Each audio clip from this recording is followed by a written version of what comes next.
अपने मधुर वचनों में कैसे लिपिबद्ध किया, ऐसे ही परमेश्वर से परिचित होकर आदरणीय गरीबदास साहिब जी ने परमात्मा के इस ज्ञान को, परमात्मा की इस लीला को कैसे चित्रार्थ किया है, सुनिएगा।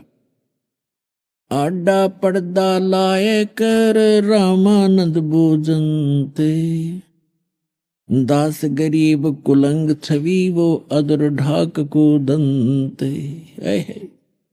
गरीबदास जी कह रहे हैं कि झोपड़ी के कुटिया के गेट पर झोपड़ी के अंदर से बात कर रहे हैं बाहर खड़े कबीर परमात्मा से, ये दिखाने के लिए कि मैं नाम दीक्षा देना तो बहुत दूर है, मैं इन दुल्हों की शक्ल भी नहीं देखता, सुबह सुबह मैं इनको अपना कपड़ा भी टच नहीं करने देता। ये शो करने के लिए, ये सिद्ध करने के लिए, दिखाने के लिए परमात्मा तो बाहर खड़े हैं। झोंपड़ी से रामानंद जी झोंपड़ी के अंदर से पर्दा बीच में है, बातें प्रश्न उत्तरी हो रही है भगवान और उस आत्मा की। परमात्मा और आत्मा की कैसे चर्चा होती है, कबीर परमात्मा से वो तुच्छ जीव रामानंद जी कैसा व्यवहार करते हैं बगैर ज्ञान के। और जब ज्ञान होगा, जब देखना उस 104 वर्ष के वृद्ध की क्या स्थिति होगी उस परम पिता के सामने। गरीबदास साहिब जी कहते हैं, आडा पर्दा लाए कर रामानंद बूझनत, दास गरीब कुलंग छवि ही अदर ढाक को दंत। जैसे मृग कूदा कर, कहते झोपड़ी के अंदर पां पीटे क्रोध में, और बाहर के लोगों ने सुने आवाज जोर की, पैरों की भी मुख से बोल रहा कड़वे कड़वे वचन। गरीबदास जी कहते हैं ऐसे कूदा जैसे मृग कूदा करे, पां पीटे अंदर से, और क्या बोले, कौन जात कुल पंथ है और कौन तुम्हारा नाम है, गरीबदास आदीन गति फिर बोलत है बलि जाऊं मैं। रामानंद जी ने पूछा कि कौन तुम्हारी जाति है और कौन तुम्हारा पंथ और कौन तुम्हारा नाम है। अब गरीबदास जी कहते हैं परमात्मा इस प्रश्न के उत्तर में जैसे एक शिष्य अपने गुरुदेव के सामने विनम्र होकर के बातें करता है, तो क्या बताते हैं, रामानंद जी ने पूछा कौन जात कुल पंथ है, कौन तुम्हारा नाम है, दास गरीब आधीन गति फिर बोलत है बलि जाऊं मैं, कि बलिहारी जाऊं परमात्मा के ऊपर। गरीबदास जी कहते हैं इतने अधीन होकर बोले, क्या बोले, ये वचन उन्होंने बड़े प्यार से कहे, जैसे नम्रता से कहा करते हैं, जैसे अभिमान से नहीं। क्या कहा, जात हमारी जगत गुरु और परमेश्वर है पंथ, दास गरीब लिखत पढ़े मेरा नाम निरंजन कंत। अब ये रामानंद जी जितने भी ऋषि महर्षि थे, ये इस परमात्मा को, ब्रह्म को ही निरंजन कहा करते थे। वैसे इसका सही नाम ज्योत निरंजन है। निरंजन का अर्थ होता है माया रहित परमात्मा, निरंजन। अब हम गलती से को निरंजन मान रहे थे, ये है ज्योत निरंजन, ज्योति निरंजन, माया सहित ये भगवान स्वामी है। और ये वास्तव में निरंजन अर्थ का होता है परम पिता का। लेकिन जैसे यहां ब्रह्म बोलते हैं, ब्रह्म, और ब्रह्म को ही ये संपूर्ण परमात्मा मानते, वैसे ब्रह्म शब्द पर्याप्त है। ब्रह्म का अर्थ ब्रह्म कहो, प्रभु कहो, स्वामी कहो, राम कहो, खुदा कहो, गॉड कहो, अल्लाह कहो। लेकिन इनकम्प्लीट ब्रह्म भी है, इसलिए पूर्ण ब्रह्म कहना पड़ता है। यहाँ के लोक वेद में ब्रह्म ही सुप्रीम पावर प्रसिद्ध हो रहा था, तो यहाँ परमात्मा कहते हैं कि मैं ही वो ब्रह्म हूं, परमात्मा हूं। रामानंद जी इस बात से घने दुखी हो गए। एक दानक का लड़का, दानक जुलाहे का बालक अपने आप को भगवान कहता है, इसको शर्म नहीं आती। फिर गालियां देनी शुरू कर दी रामानंद। अब परमात्मा क्या बताते हैं, जात हमारी जगत गुरु परमेश्वर है पंथ, दास गरीब लिखत पढ़े मेरा नाम निरंजन कंत। कंत माने मालिक, पति, दुल्हा। मैं सारी सृष्टि का स्वामी हूं, सारी सृष्टि का पति हूं, वो निरंजन हूं। और जात, मेरी जाति पूछते पूछते हो तो मैं जगत गुरु हूं, सारी सृष्टि को ज्ञान देने के लिए अब आया हूं। और मेरा पंथ पूछते हो, जैसे कोई विष्णु पंथी है, यानी विष्णु जी के ही मार्ग को, उसकी विधि को बताने वाला, उसकी भक्ति विधि, उसके ज्ञान से परिचित। कोई शंकर पंथी है, शिव का उपासक। जैसे कोई ये ब्रह्मा कुमारी पंथी है, और कोई इस राधा स्वामी पंथी है। तो उन पंथी का अर्थ होता है, पंथ का अर्थ होता है आप किस परमात्मा के ज्ञान का प्रदर्शन करते हो, पथ प्रदर्शन करते हो। तो परमात्मा कहते हैं मेरा पंथ पूछता है तो मैं परमेश्वर के पंथ को बता रहा हूं, उसके मार्ग को बताने के लिए आया हूं, उसके पाने की विधि बताने आया हूं। वो तो स्वयं ही थे।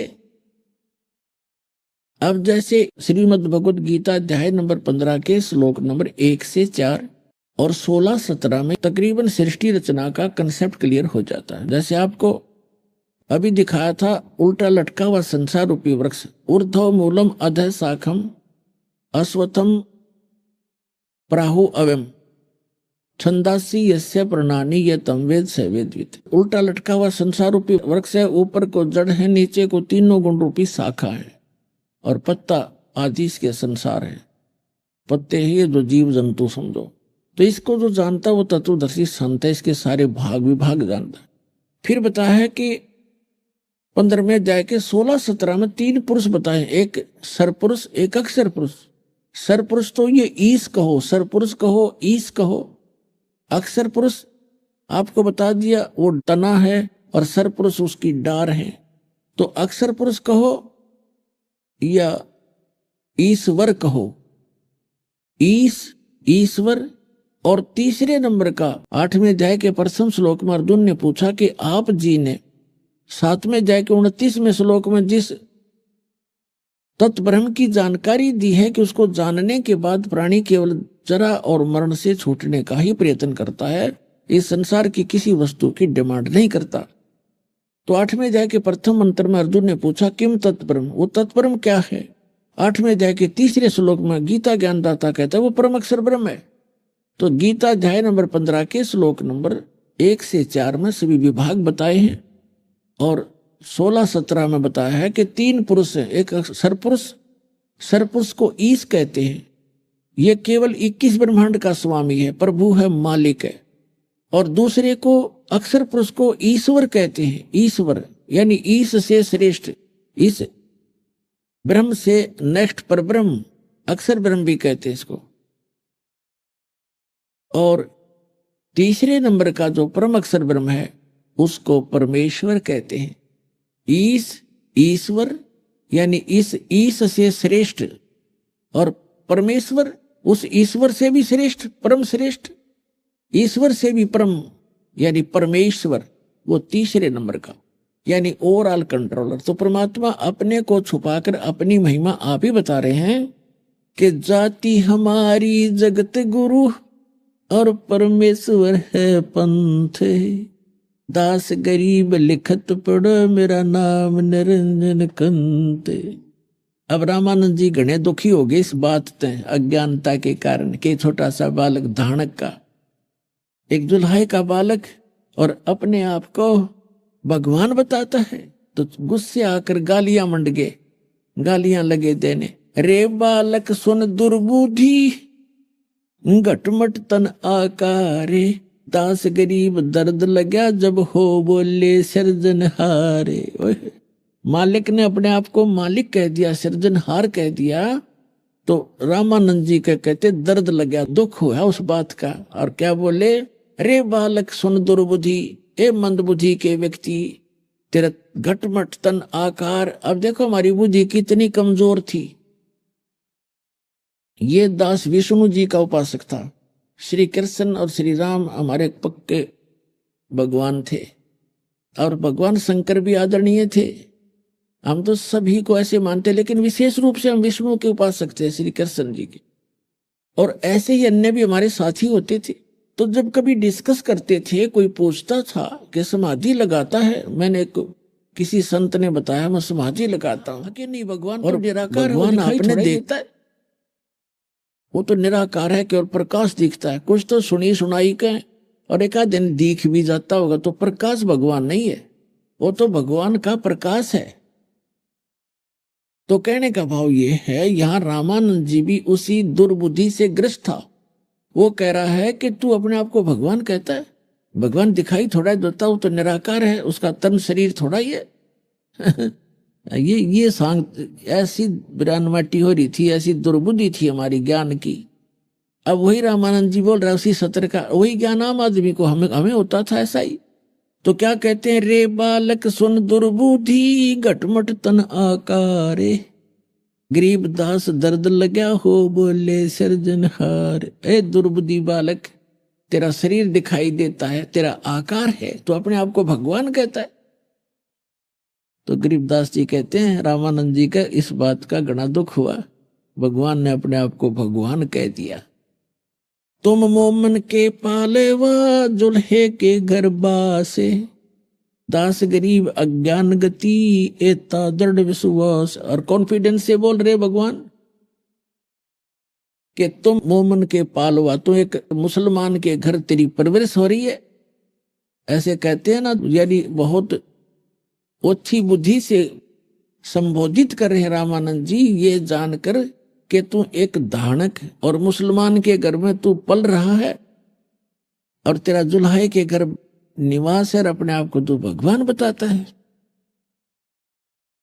तुम मोमिन के पालेवा, तेरा जुल्हे के घर बासे, दास गरीब अज्ञान गति एता दृढ़ विश्वास। मान बड़ाई छोड़ कर बोलो बालक बैन। रामानंद जी कहे हैं कि सीधी बात कर, अभिमान त्याग, तू अभिमान ना करे कि अपने आप को भगवान बता रहा है। मान बड़ाई छोड़ कर बोलो बालक बैन, दास गरीब अदम मुखी एता तुम गट फैन। तरक तलु से बोलते रामानंद सुरज्ञान, दास गरीब को जाते हैं आखिर नीच निदान। अब रामानंद जी कह रहे हैं कि तेरी जात का पता नहीं, कुजात तेरा पता नहीं तो किसका है, तू पढ़ा पाया था उसको नीरू को, और अपने आप को है तू कुजात है ना, नीच, इसलिए अब छोटा मुंह बड़ी बात कर रहा है। तर्क तलु से बोलते रामानंद सुरज्ञान, दास गरीब कुजात है आखिर नीच निदान। ये शब्द रामानंद जी कह रहे हैं कि आखिर ना तो नीच जात का, इसलिए छोटा मुंह बड़ी बात बकवास कर रहा है, अपने आप को भगवान कह रहा है। परख नरक तो को नहीं तू नीच कुलीन कुजात, दास गरीब अकल बिना तैजे कही क्या बात। बिना दिमाग के तने यह बात क्या कह दी, अपने आप को भगवान कह रहा है। रामानंद जी का तो घना गुस्सा हो गया ना इस बात का। अब परमात्मा क्या कहते हैं, हाय हाय, मैं के बदन खुलासे करे सुन स्वामी परवीन। यानी गुरुजी धमका रहे हैं, गालियां दे रहे हैं, और एक सुयोग्य शिष्य की भूमिका करते हुए भगवान हाथ जोड़कर खड़े हैं ऐसे। और क्या कहते हैं, अंदर से खुशी है, गुरुजी डांट मार रहे हैं, और जो निकम्मा शिष्य होगा गुरुजी धमकाओगे तो दुख मानता है, और सुयोग्य शिष्य होगा कि गुरुजी तो हमारे हित के लिए ही खुरकाते धमकाते हैं, हमें दिखाने के लिए। हालांकि गुरुजी गलत धमका रहे थे, गलत खुरका रहे थे, भगवान ही थे वो तो, फिर भी एक सुयोग्य शिष्य की भूमिका करते हुए कहते हैं, मैं के बदन खुला से कह रे सुन स्वामी परवीन, दास गरीब मनी मरे मैं आजिज अधीन। मैं आपका आजीज हूं, आपका नौकर हूं, आपके अधीन हूं, मेरा अहंकार नहीं है। और फिर क्या बताते हैं, ए स्वामी सृष्टा में और सृष्टि हमारे तीरे, दास गरीब अधर बसू मैं अवगत सत कबीर। मैं अवगत गत से पहरे, इन चार वेद से दूर, दास गरीब दसों दशा मैं सकल सिंध भरपूर। सकल सिंध भरपूर हूँ, खालिक हमारा नाम, दास गरीब अजात हूँ, तै जो कहा बलि जाऊं। अब परमात्मा कहते हैं कि मैं सारी सृष्टि के रचने वाला हूं। एक 5 वर्ष का बालक और ऐसे हाथ जोड़े खड़ा है बाहर, पर्दे से बाहर, और कह रहा है कि ए स्वामी, हे मालिक, मैं सृष्टा हूं, सारी सृष्टि के रचने वाला, और ये सृष्टि हमारे तीर, और मैं ऊपर रहता हूं अवगत सत कबीर। फिर कहते हैं सकल सिंध भरपूर हूं, और खालिक मेरा नाम, और दास गरीब अजात हूं, मेरा जात पात नहीं है दाता। फिर भी आपने जो कहा, मुझे कुजात कहा, नीच कहा, तो मैं बलि जाऊं आपके ऊपर। आपने जो कहा मुझे आपने ऐसा ही जाना होगा, मैं ऐसा ही होऊंगा। लेकिन मैं जो कह रहा हूं वह सत्य है कि मैं सारी सृष्टि का रचने वाला हूं। एक 5 वर्ष का बालक, और ये बातें कहो भी धानक का जो लाहे का 600 वर्ष पहले, तो पुण्यात्माओं बुद्धि सुलभ कर जा आदमी की कि भगवान हो सकता है। और कबीर साहब को आज कोई भगवान मान कर राजी नहीं, और वो भगवान है। हमारे ना मानने से कौन सा वो भगवान नहीं रहेंगे। एक लाल कोई किसी को पहचान नहीं, हर कोई ये कि ये करोड़ रुपए का लाल की कीमत नहीं समाप्त होगी, लेकिन वो उसके व्यवहार में नहीं है, उसको उसका जानकारी नहीं है, तो उसकी अपनी ही अज्ञानता का ये परिणाम है।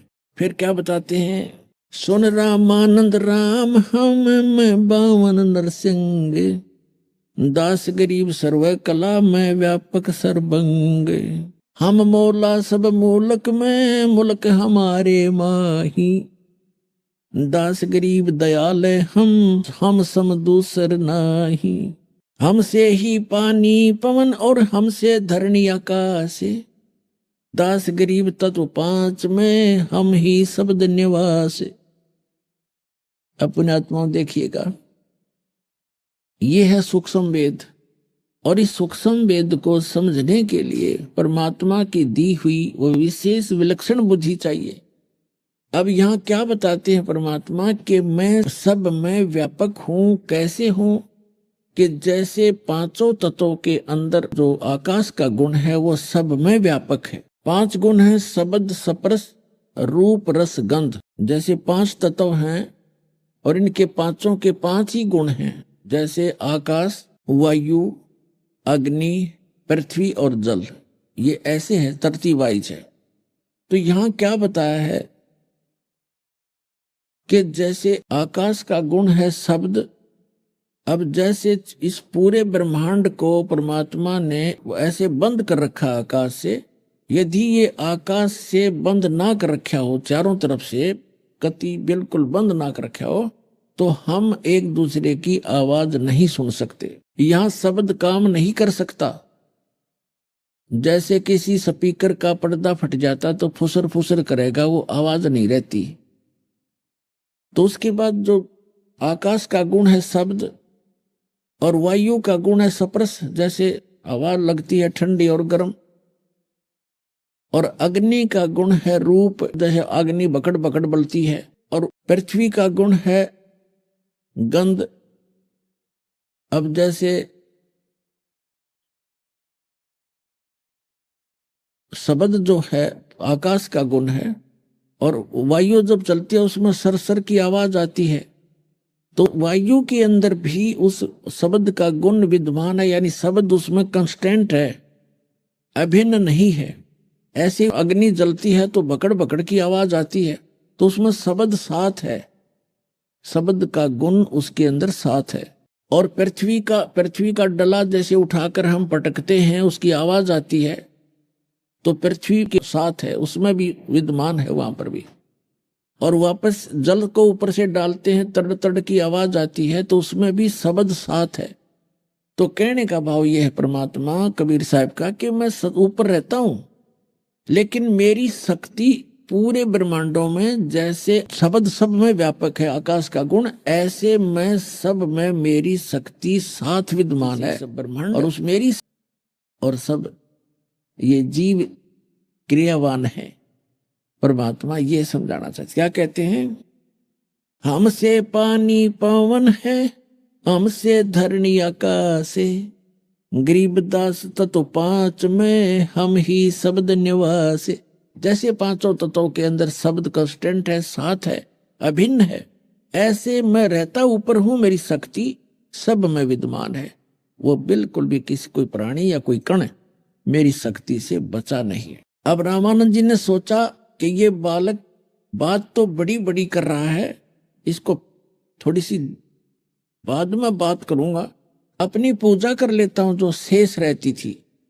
रामानंद जी क्या करते थे, पर्दा लगा ही रखा था। परमात्मा को कहा कि बैठा दो इस बालक को, यहीं बैठ जा 5-10 मिनट, मैं अपनी थोड़ी पूजा कर लेता हूं, फिर इससे बात करूंगा बाहर आकर के। अब उसने अपनी पूजा क्या करता था रामानंद जी, एक भगवान विष्णु का शालिग्राम बना रखा था, मूर्ति पत्थर की, और वो सभी जितने उनके शिष्य थे वो मूर्ति की पूजा करते थे, शालिग्राम की पूजा करते थे। भगवान विष्णु के सभी कपड़े मूर्ति के उतारते थे और मुकुट भी रख देते थे आदर से। एक माला जो गले में होती थी, एक तुलसी के मनिये की कंठी बोलते, वो भी डालते थे, तो सभी उतार दी जाती थी। फिर भगवान को स्नान किया जाता है, तो वो मानसिक पूजा करता था। उस पत्थर की मूर्ति अवश्य रखी थी उसने, लेकिन वो मानसिक सेवा किया करता था, जैसे कल्पना करता था, जैसे एक वैसे करते हैं। एक तो सोपन होता है, वो तो मानसिक समझो, एक वैसे प्रैक्टिकल करते हैं, मूर्ति को स्नान कराते हैं, सोच कपड़े पहनाते हैं ऐसे। तो वो मानसिक सेवा किया करता था कि मानसिक पूजा का ज्यादा लाभ होता है। तो वो क्या करता था, जैसे कल्पना करता था, प्रतिदिन का अभ्यास था कि जैसे नंगे पैरों गया गंगा पर और गंगा से सौंपने की तरह कल्पना करा, गंगा का ऊपर से मटका भर के लाया रामानंद जी, वहां रखा, भगवान की मूर्ति उतारी कल्पना से और उसको परात यानी अच्छे पात्र में रखा, नहाया, खूब साफ सूफ किए, उनके कपड़े धोकर सुखा दिए और नए कपड़े जो धोकर सुखा रखे थे वो धोती बांध दी, ऊपर परमात्मा के जो है मुकुट रख दिया, तिलक चालक लगा दिया। उस दिन गलती से जो कंठी होती थी एक मनके की, जो भगवान का माला डालते हैं, और एक बैजंती माला भी काल्पनिक बनाते हैं, वो भी डालते हैं भगवान के गले में, बैजंती माला छोटी सी। तो उस दिन क्या हुआ, वो माला डालनी भूल गया, मुकुट रख दिया, तिलक लगा दिया, सब कपड़े पहना दिए। अब मुकुट अगर माला नहीं डाली गले में तो पूजा अधूरी, तो पूजा खंडित, इनकम्प्लीट रहेगी। और उस दिन मुकुट रखने के बाद मुकुट उतारा नहीं जाता, मुकुट उतार दिया तो पूजा खंडित। अब रामानंद जी ने सोचा, कल्पना से आगे पर्दा लगा है, कोई मूर्ति सामने है नहीं, केवल मन से सोच विचार कर रहा है कि मुकुट के ऊपर से माला डालनी चाहिए, जैसे सोपन होता है। वह माला मुकुट में फंस गई, मुकुट नीचे से चौड़ा था, आगे नहीं जा सकी। तो रामानंद जी बड़े चिंतित हुए, माला हाथ में लिए, जैसे कल्पना कर रहे हैं, हाथ में लेकर चिंतित हैं और कोस रहे हैं अपने आप को कि आज मेरे से कौन सी गलती बन गई, अपने जीवन में प्रथम बार आज मेरी पूजा खंडित हुई है।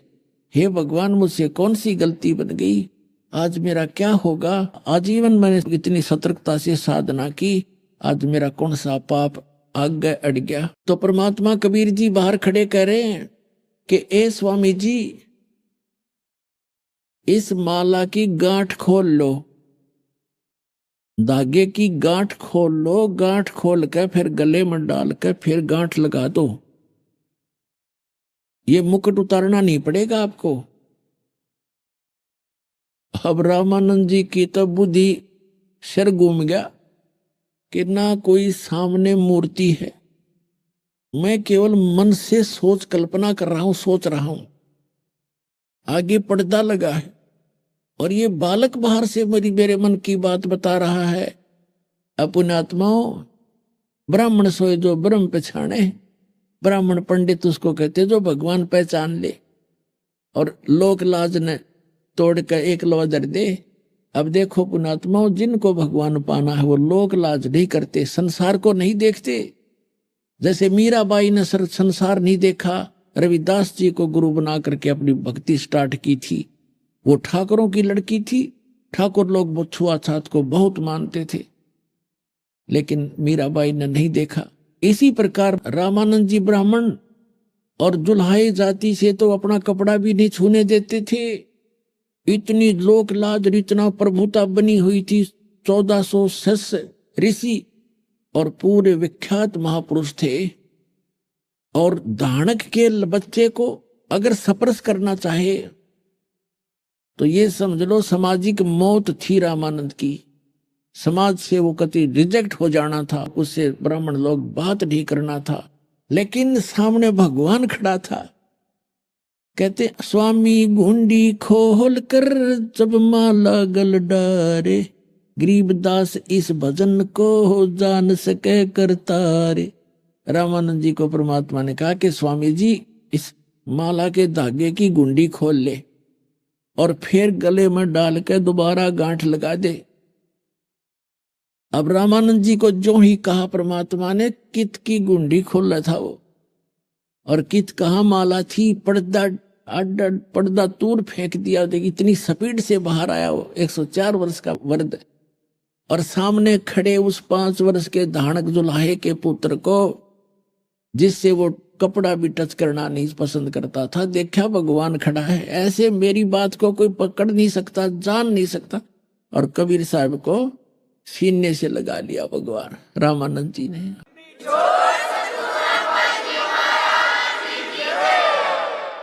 कहते हैं वक्त पड़े सौदा करे, और बाढ़ में पड़ो यू ज्ञान।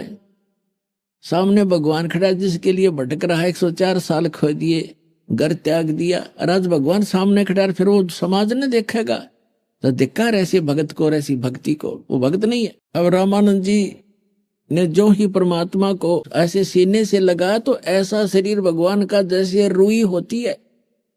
यजुर्वेद अध्याय नंबर 40 के मंत्र नंबर 8 में कहा कि सप्रियागात शुक्रम अकायम एवर्णम ऐसनाविरम कबीर मनीषी। वो परमात्मा कबीर जो यहाँ आते हैं विद्वान रूप में, यानी जगत गुरु रूप में, तत्वदर्शी संत के रूप में, वो परमात्मा वैसे सर्व सबसे पहला देहधारी है। और उसका शरीर शुक्रम अकायम है। उसका शुक्रम माने माता पिता के बीज से बना हुआ, वो शुक्र से बना हुआ हमारे जैसा 5 तत्वों का शरीर नहीं है जो माता पिता के बीज से बनता है। तो कहते हैं वो शुक्रम कायम ऐसा नाविरम, उसके शरीर में नाड़ी नहीं है, हार्ड हुड नहीं है उसके अंदर। तो वो ऐसा शरीर है भगवान का। इसलिए परमात्मा कहते हैं मैं विधेयी हूं। धर्मदास जी ने कहा था, हे परमात्मा आपके शरीर दिखाई देता है और आप अपने आप को विधेयी कहते हो। तो भगवान ने कहा था कि नरक परख कर देख धर्मदास, तुम सा तन नहीं मोर, मेरा तन तुम्हारे जैसा नहीं है, इसलिए मैं विलक्षण देही है मेरी, इसलिए मैं विधेय हूं।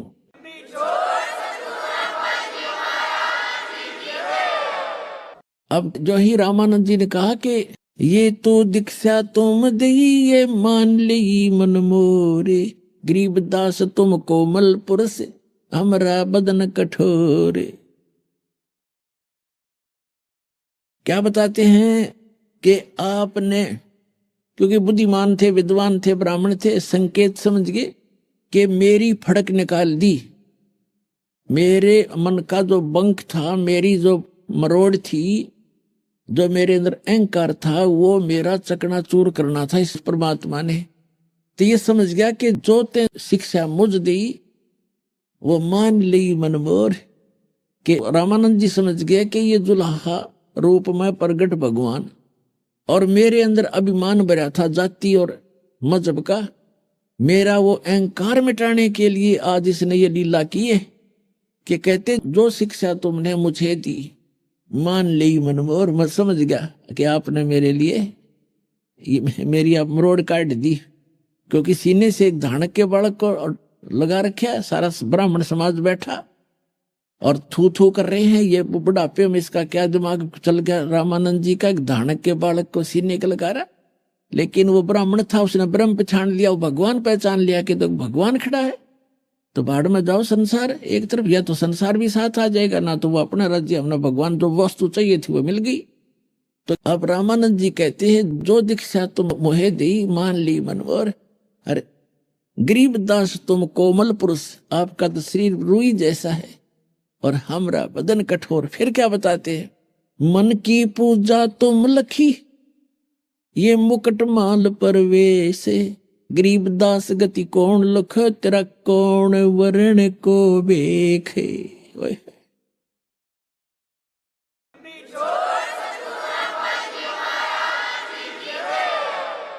रामानंद जी कह रहे हैं कि भगवान आपने कैसे पहचाने कोई, आप किस तो वेशभूषा में खड़े हो और किस वर्ण में प्रकट हो, जुलाहा वर्ण में, और कैसे खड़े हो आप भगवान, आपको कैसे पहचान सकते हम तुच्छ बुद्धि जीव। मन की पूजा तुम लखी ये मुकुट मान परवेश, गरीबदास गति कौन लखे, आपकी गति को, आपकी स्थिति को, आपकी महिमा को, और कौन समझे, कौन वर्ण को देखे। किस वेशभूषा में खड़े हमने भगवान पता नहीं कैसा मान रखा था, हाथ में सुदर्शन चक्कर हो या तीर ले रखा हो या गदा गुदा धर रखी है, और आपको तो आप भगवान खड़े। अपने आत्माओं ये भूल हमारे वर्षों से पड़ी हुई है, युगों से। अब ये भूल इसी समय में मिटनी है, अगर किसी की मिट जाता है, और अभी मोक्ष होना है। ये इस कलयुग का ये पीक टाइम है, प्राइम टाइम है। अपने आत्माओं समझो भगवान को, सदग्रंथ अपने पास है, ऐसे इंस्ट्रूमेंट आपके पास है, और दास आपके पास है, भगवान का भेजा हुआ तत्वदर्शी संत, और complete worship of God, complete भगवान की कंप्लीट वर्शिप दास के पास उपलब्ध है। अब परमात्मा ने क्या कहा, ये काफी वार्ता है लेकिन समय थोड़ा, मैं शॉर्ट करूंगा थोड़ा सा। अब ये सारा कुछ हो गया, वो जितने वहां बैठे थे सिर फिरे उठ कर चले गए, ब्राह्मण जितने नकली थे, असली ब्राह्मण रह गया भगवान के पास। तब रामानंद जी ने नहीं सोचा जान दे ये तो लबड़दा नहीं, पहले तो मैं ब्राह्मण था और विद्वान था और पूज्य था, आज मुझे भगवान मिल गया, मैं रिजेक्ट हो गया। इन मूर्खों क्या ज्ञान है इनको। जब गुरु में था तो आज भी मैं गुरु हूं, और मैं जिसको पूज रहा हूं इन सब ने उसी को पूजना चाहिए। लेकिन वो तो काल का जाल है, वह सब खिसक गए तो खिसक गए। फिर रामानंद जी की थोड़ी बुद्धि बदल दी, सोचा कि पूरा निर्णय कर लूं। कबीर परमात्मा से पूछा रामानंद जी ने कि आपने झूठ क्यों बोला बच्चा। परमात्मा ने कहा मैंने क्या झूठ बोला स्वामी, कि आप कहते हो कि रामानंद जी यानी मेरे से आपने दीक्षा ली है, मैंने तो आपको कभी दीक्षा दी नहीं। तो परमात्मा ने कहा कि आपको याद होगा एक दिन मैं पंचगंगा घाट की पौड़ियों पर लेटा हुआ था, और आप जी नहाने गए थे, स्नान करने, आपकी खड़ाऊ मेरे सिर में लगी थी, आपने सिर पे हाथ रख के कहा था कि राम राम बोल बेटा, राम राम बोल। तो रामानंद जी बोले भाई वो तो 2.5 वर्ष का बालक होगा, और 2.5 वर्ष के बालक का और 5 वर्ष के बच्चे का डबल डिफरेंस हो जाता है शरीर का, बॉडी का। तो वो तो 5 वर्ष का बालक था भाई, यह बात मेरे दची नहीं। तो परमात्मा ने क्या किया, वहां एक नौकर की सेवक की चारपाई थी बाहर झोंपड़ी से, रामानंद जी के सेवक की। तो परमात्मा एक रूप में 5 वर्ष के बालक में तो सामने खड़े हैं, और एक दूसरा रूप बना के उस चारपाई के ऊपर लेट गए खटिया पर, कहा कि देखो स्वामी जी ऐसा था, मैं ऐसा था ना। अब जो ही रामानंद जी ने देखा 2.5 वर्ष का बालक इधर और 5 वर्ष का सामने, 6 बार इधर देखा और 6 बार इधर, आंखें मलमल कर देखा। तो परमात्मा ने सोचा इस बुढ़े की बुद्धि अब सेट हो को ना। वहां से उठे परमात्मा और उस 5 वर्ष के बालक में 2.5 वर्ष का बालक आकर उसके सामने समा गया। तब रामानंद की बुद्धि ठिकाने आई। फिर भी नहीं बोला कि बच्चा मैं तो कंठी भी देता हूं, कंठी। परमात्मा निकाल के दिखाई कि देख यार ये कंठी ये कहां प्राप्त हुई, कि आपने वही तो डाली थी मेरे गले में पंचगंगा घाट पर। अब रामानंद जी की वो भी याद था कि वो मेरी खोगी थी कंठी। उसने सोचा ये नरा बालक नहीं है, ये तो सारी ये बात फिट कर रहा है। फिर पूछा कि बच्चा मैं राम राम तो नाम नहीं देता, मैं कोई और मंत्र देता हूं। ये ऋषि लोग मंत्र ओपन नहीं किया करते थे। राम राम तो जैसे हम सत्साहिब करते हैं ऐसे करते थे वो। तो परमात्मा ने कहा आप ओम नाम देते हो। अब रामानंद जी की तो सिट्टी फिट्टी गुम होगी कि सारी सच्ची बतावा जुलाहों तक तो ये बात जा ही नहीं सकती। मैं क्या मंत्र देता हूँ, गुप्त प्रतिज्ञा कराता हूँ जिसको नाम देता हूँ। ऋषियों को देता था नाम ये, और बाकी हरे कृष्ण हरे राम यो भी नाम साथ में, ओम नमः शिवाय ये अलग सा, लेकिन ये गुप्त मंत्र था इनका सार नाम था ओम। फिर रामानंद जी की बुद्धि चक्कर काट गई, अकेला बालक को नहीं, अकेला बच्चा नहीं है। फिर परमात्मा ने कहा कि अग्रम अग्रम छोड़ दो, सुनो हमारी सीख। कबीर साहब ने कहा कि ये अटपट छोड़ स्वामी जी, हमारी बात को सुनो। समझाने लगे कि उससे सृष्टि रचना सुना दी परमात्मा ने आध घंटे के अंदर। रामानंद जी ने कहा कि मैं आंखों देखूं जब बात बने, क्योंकि आज तक ना किसी वेद में, ना किसी गुरु ने, ना किसी ऋषि ने, ना आचार्य और शंकराचार्य ने हमें ये ज्ञान नहीं दिया। तो रामानंद जी ने कहा कि मैं योग युक्त होता हूं, मैं समाधिस्थ हो जाता हूं। परमात्मा ने कहा कि समाधिस्थ होकर देखिए आप कहां तक पहुंच पाते हो, फिर मैं बताऊंगा आपकी ये स्थिति कहां है। रामानंद जी का अभ्यास था, 1 सेकंड में समाधिस्थ हो गए। अभी आपने सुने संत रामपाल